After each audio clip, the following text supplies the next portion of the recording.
Hey everybody, it is Tuesday, January 12th, 2021. I figured I would do a little talk while I'm sitting here waiting. My grandson is in his session, and I've got a little bit of time before I have a Zoom meeting for my father. And I just wanted to talk to you about seed starting. I know you look on YouTube, and that's what all the garden channels are talking about and all that, but there's a reason why. Because most of them that I follow are in other zones that are warmer than mine, like 7, 8, 9. That's like Texas, Georgia, North Carolina, Virginia, those areas. Those are usually, a warmer climate. So they're starting their seeds because their frost date is sooner.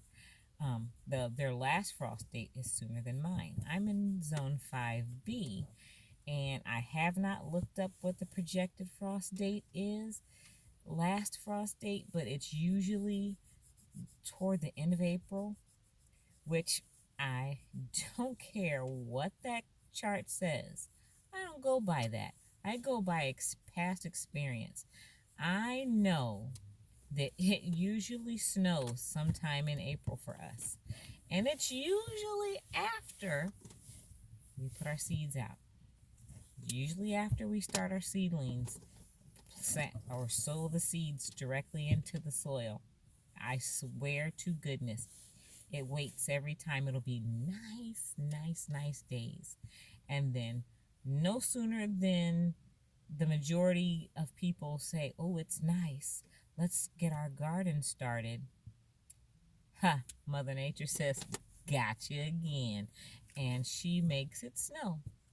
Or it'll be freezing rain, but it'll be some kind of weather that is not optimal for seed starting if you're starting outdoors. But when you start inside, you don't have to worry about that. And that's why a lot of people are getting their catalogs. Now, I don't understand what's going on with Johnny's, but I had this catalog first. Then I got this one yesterday. So I'm not real sure. They do have my name on the back two different ways. They've got my business name listed first on one, and on the second one they've got my name listed first and then my business name. But the customer number is still the same, so it's me. I don't know. Anyway, I like their catalog. I didn't get a chance to really look through the first one because I was looking through the seed savers. But the one thing that I did notice in the new one that just came is that they have a little section on microgreens. And this is something that I had talked about so many times before, about knowing your seedlings, being able to do leaf identification. And this chart helps. I think there might be 2 pages. Let's double check. Yep, for the microgreens, actually, it's 3 pages because it's that page and then that page also. And then some down at the bottom. So that's handy for new gardeners, I think, especially. And there's a few on the next page a little bit. Because it shows you what those seedlings look like when they're very first starting, and you can identify them. And because a lot of people will pull something and have no idea if they're pulling a plant that they started or if they're pulling a weed. That's because they don't know what it looks like because they've not seen it before. So I would suggest that you get familiar with what the leaves look like on a young plant. Everybody can look at a tomato. Well, not everybody, but most people that have gardened or are starting gardening can see a tomato plant, a full-size one, and say, yeah, that's a tomato, even if it doesn't have a tomato on it. That's because it looks familiar. But how many people know what a cilantro start looks like? Yeah, it's a little different than normal. Um, an adult or a mature seed, not seed, but a mature leaf. Same goes for squashes and cucumbers and the brassicas. If you've not had any experience with them, you're not going to know them when you see them. And you might just pull them thinking that they're weeds. So I would recommend getting the Johnny's catalog, or at least going to their website and see if that's on their site, because I did not go to the website and see if it had the same um, photo information for microgreens, but I'm pretty sure it does. So Johnny's is a good catalog to have because they have free shipping, but you have to order $200 worth of stuff. But they also have equipment and tools and lots of other things. So you can actually accumulate a $200 total before you know it if you're buying other things. They've got stuff to help plant seeds, different seed aids, different, here goes some nice tools. They've got all kinds of things in their catalog. They've got some pruners, they've got those trugs. I'm just saying, if this is like almost a one-stop shop for getting things for your garden. They have high tunnels. So that's what I'm saying. If you, depending on what you order, you could easily meet that $200 mark to get the free shipping. I know I probably won't because I am Frugal Fanny. Nice to meet you. Now, I don't know what's going on with this one. This one is my old catalog. They have not sent a new one yet. Not even the free one. I don't understand what's going on. I've been waiting, so I've been looking through it since last season, getting ideas. That's the Baker Creek catalog. Now, Baker Creek is a great place to order from because they have free shipping on all their seeds, which is that's a great deal. Shipping alone for some stuff is a deal breaker for me because if I buy a pack of seeds that costs $2, I am not going to want to pay $5 for shipping or anything like that. Whatever their rate is, and some of them have a flat rate. So you'll get this, one little pack of seeds. It's just not cost effective. Another catalog I like is the Seed Savers Exchange.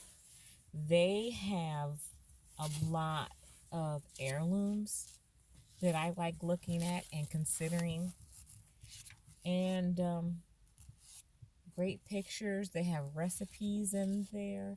They've got some history in there. They have information about some of their the people that save seeds for them. They have, like this little expose, I guess you would call it, little biographies on some of the other farmers and seed savers, and it's a membership also. You can buy the materials that you need to save your seeds. They have another catalog in there. What's it called? Seed to Seed. It's a really big catalog of all the varieties. Same with Baker Creek. They have a huge catalog that you can order for like $13 that has every single thing in it. There's another catalog that I have at home, and I didn't bring it with me. I don't think I brought it. Nope, I didn't bring it with me. But Burpee has a good catalog, and Gurney has a good catalog. Now, Gardener's Supply is a good source for seeds and all the other, accessories for gardening. So you might want to look there also. And you know, I try not to get a lot of catalogs because I'm one of those that likes to save the earth, and I don't think all that paper is necessary. So I'll opt to just go on their website and look at it's the same information, you know. Plus, it's more portable if I go on there online on my phone.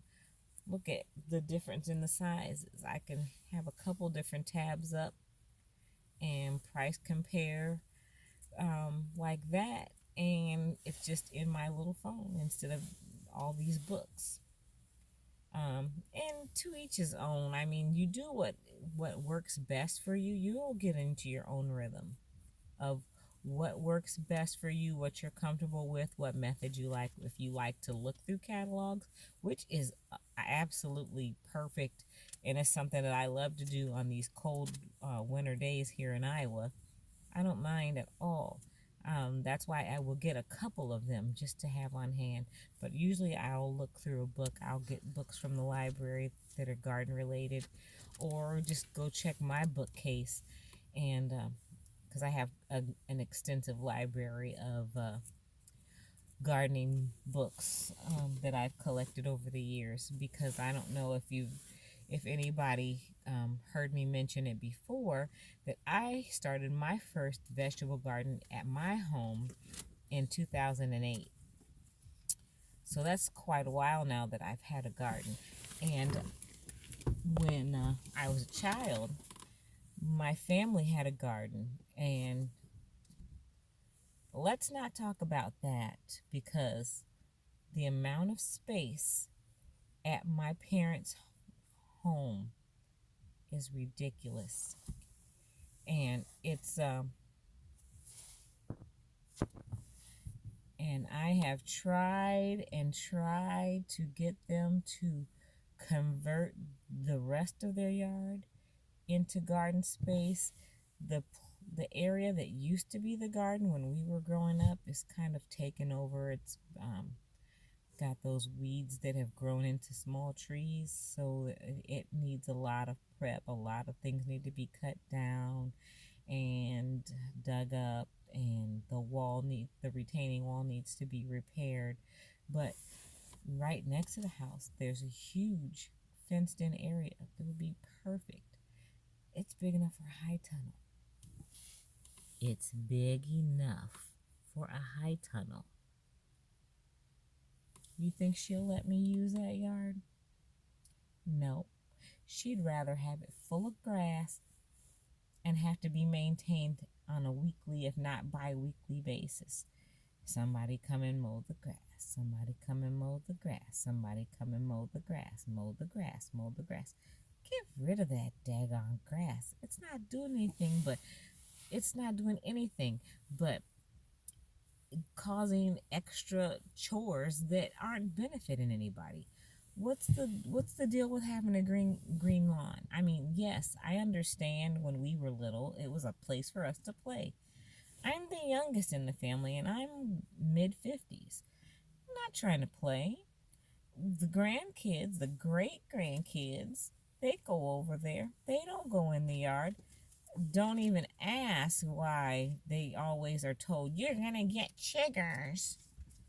What the heck is a chigger?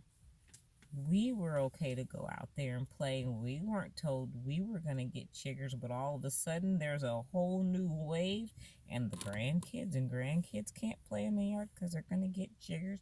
They're going to be itching. Oh my God, let those kids go outside and have some freedom and enjoy the Mother Nature's bountiful benefits, or whatever you want to call it. I don't know. It irritates me, and I get tongue-tied. It just bothers me so bad. But you know what? I've already spent enough time. My grandson's coming out, so I'm going to end this video now.